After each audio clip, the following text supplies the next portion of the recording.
ਤਕਰੀਬਨ ਸ਼ਾਮ ਨੂੰ ਅਸੀਂ ਕਰਾਈ ਸ਼ੁਰੂ ਕੀਤੀ, ਰਾਤ ਨੂੰ ਕਰਾਂਗੇ। ਲੇਕਿਨ ਰਾਤ ਨੂੰ ਜਦੋਂ ਕੇਰਦੇ ਰਹੇ ਰਾਤੀ 3 ਵਜੇ ਬਾਰਿਸ਼ ਪੈ ਗਈ। ਤੇ ਰੂਸੀ ਟਰੈਕਟਰ ਹੈ ਤੇ ਮਗਰ ਪਲਾਂਟਰ ਹੈ ਜੀ, ਨਾਲ ਲੇਬਰ ਵੀ ਹੈ। ਤੇ ਇਹ ਸਾਰਾ ਕੰਮ ਚੱਲ ਰਹੀ ਹੈ। ਤੇ ਇਹ ਤੁਸੀਂ ਖੇੜਾਂ ਚੈੱਕ ਕਰੋ, ਜੇ ਰਾਤ ਨੂੰ ਅਸੀਂ ਪਾਈਆਂ ਨੂੰ ਉੱਤੇ ਬਾਰਿਸ਼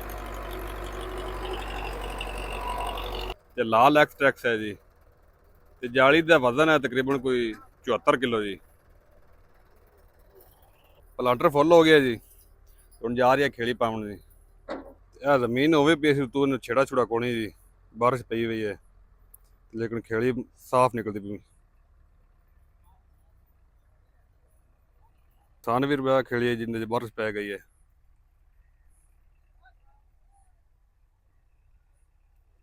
ਇਹ ਤੋਂ ਕਰੰਡੀ ਗਈ ਜੀ। अस्सलाम वालेकुम जी। तो की हाल जी सारे दोस्तों का। तो मैं ਤੁਹਾਡਾ अपना वीर भरा राय आदम खरल ਤੇ आप देख रहे हैं स्मार्ट किसान पी के। ਤੇ ਕਿਸਾਨ ਵੀਰ ਭਰਾਓ, ਮੈਂ ਇਸ ਵੇਲੇ ਮੌਜੂਦ ਹਾਂ ਜੀ ਆਪਣੀ ਪੈਲੀ ਵਿੱਚ। ਤੇ ਇੱਥੇ ਇਸ ਟਾਈਮ ਅਸੀਂ ਐਕਸਟ੍ਰੈਕਸ ਆਲੂ ਦੀ ਬਿਜਾਈ ਸ਼ੁਰੂ ਕੀਤੀ ਹੋਈ ਹੈ, ਉਹ ਅਸੀਂ ਘੇਰਦੇ ਪਏ ਹਾਂ। ਤੇ ਲੇਕਿਨ ਕੱਲ ਅਸੀਂ ਘੇਰਨਾ ਸ਼ੁਰੂ ਕੀਤਾ, ਸਾਨੂੰ ਮੌਸਮ ਦਾ ਪਤਾ ਨਹੀਂ ਸੀ ਤੇ ਅਸੀਂ ਨਾ ਹੀ ਕੋਈ ਨੈਟ ਨੂਟ ਚੈੱਕ ਕੀਤਾ। ਤੇ ਤਕਰੀਬਨ ਸ਼ਾਮ ਨੂੰ ਅਸੀਂ ਕਰਾਈ ਸ਼ੁਰੂ ਕੀਤੀ, ਰਾਤ ਨੂੰ ਕਰਾਂਗੇ। ਲੇਕਿਨ ਰਾਤ ਨੂੰ ਜਦੋਂ ਘੇਰਦੇ ਰਹੇ ਰਾਤੀ 3 ਵਜੇ ਬਾਰਿਸ਼ ਪੈ ਗਈ ਤੇ ਬਾਰਿਸ਼ ਪੈਣ ਨਾਲ ਕੰਮ ਰੁਕ ਗਿਆ। ਬਾਰਿਸ਼ ਨਾਰਮਲ ਹੋਈ ਹੈ ਤੇ ਕੰਮ ਰੁਕ ਗਿਆ, ਲੇਕਿਨ ਕੰਮ ਦੁਬਾਰਾ ਸ਼ੁਰੂ ਹੋ ਗਿਆ ਹੈ। ਤੇ ਇਹ ਐਕਸਟ੍ਰੈਕਸ ਦੀ ਅਗੇਤੀ ਕਾਸ਼ਤ ਹੈ ਜੀ। ਤੇ ਅੱਲਾ ਕਰੇ ਜੀ ਕਾਮਯਾਬ ਹੋ ਜਾਵੇ। ਤੇ ਇਹ ਵੇਖੋ ਦੋਸਤੋ, ਜੀ ਰੂਸੀ ਟਰੈਕਟਰ ਹੈ ਤੇ ਮਗਰ ਪਲਾਂਟਰ ਹੈ ਜੀ, ਨਾਲ ਲੇਬਰ ਵੀ ਹੈ। ਤੇ ਇਹ ਸਾਰਾ ਕੰਮ ਚੱਲ ਰਹੀ ਹੈ। ਤੇ ਇਹ ਤੁਸੀਂ ਖੇੜਾਂ ਚੈੱਕ ਕਰੋ, ਜੇ ਰਾਤ ਨੂੰ ਅਸੀਂ ਪਾਈਆਂ ਨੂੰ ਉੱਤੇ ਬਾਰਿਸ਼ ਪੈ ਗਈ ਹੈ। ਤੇ ਇਹ ਕਿਸਾਨ ਵੀਰ ਬਣ ਰਿਸਕ ਹੀ ਹੈ। ਤੇ आओ दोस्तों चेक करवाने किस तरीके काम हो रही है, तो प्लांटर किस तरीके काम कर रही है, कैसी कल वाली खेली किमें जिन्हें बारिश पै गई अज ताज़ा खेली जी निकलती पई है, वो भी तुम चेक करवाने। प्लांटर फुल हो गया जी, हम जा रही है खेली पाउन की, फिर चढ़ता भी है। यह ताज़ा खेली पैंती पी जी।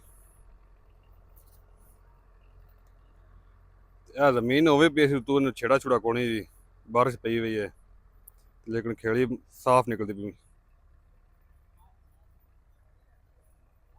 किसान वीर बड़ा खेड़ी है जिंदे बारिश पै गई है।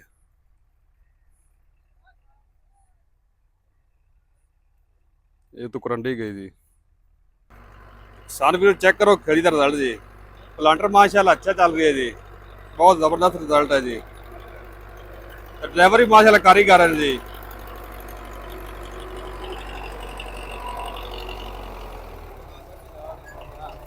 प्लांटर दोबारा भरीज गया है। ये 4 किलियां की लैन है जी। तो ये भरा हुआ प्लांटर एक फेरा जाता तो एक फेरा वापस आता तो बीज खत्म हो जाता है। तकरीबन इतने 14 बोरियां घेरता पिया प्लांटर। तो लाल एक्सट्रैक्स है जी। तो जाली का वजन है तकरीबन कोई 74 किलो जी। बीज की गल करें तो बीज अपने जी तीसरे साल में। तो खुराक आप नॉर्मल ही देने 2 बोरियां डी पावी दिन थले, होर कोई चीज़ आप कदे नहीं पाई। ਜਿਹੜੇ ਮਰਚ ਮਸਾਲਾ ਲਾਉਂਦੇ ਨੇ ਲੋਕ, ਜਾਂ ਜਿਹੜੇ ਪੈਸਟੀਸਾਈਡ ਵਾਲੇ ਜਿਹੜਾ ਠੱਗਦੇ ਨੂੰ ਕਿਸਾਨ ਵੀਰ ਭਰਾਵਾਂ ਨੂੰ, ਆਪਾਂ ਉਹ ਕਦੇ ਨਹੀਂ ਕੰਮ ਕੀਤਾ। ਤੇ ਅੱਲਾ ਦੇ ਫਜ਼ਲੋ ਕਰਮ ਨਾਲ ਤਕਰੀਬਨ 100 ਪਲੱਸ ਐਵਰੇਜ ਆ ਜਾਂਦੀ ਜੀ। ਹੁਣ ਜਾ ਰਹੀ ਹੈ ਜੀ ਉਸਤਾਦ ਲੈ ਤੇ।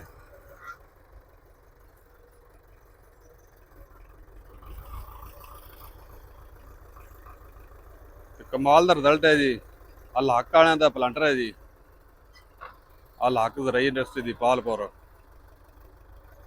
बारिश भी पई भी लेकिन फिर भी माशाल्लाह रिजल्ट बड़ा अच्छा देता पिया है। खेड़ी चमकाता पिया जी। यह तुम वेख सकते हैं जी, यह जमीन दोबारा बारिश के बाद कोनी पाई।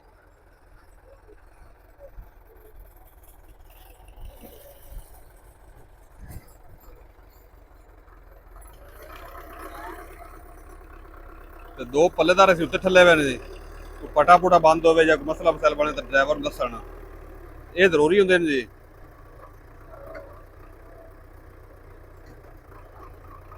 इन्हां नूं उत्ते ठल्लना चाहीदा है।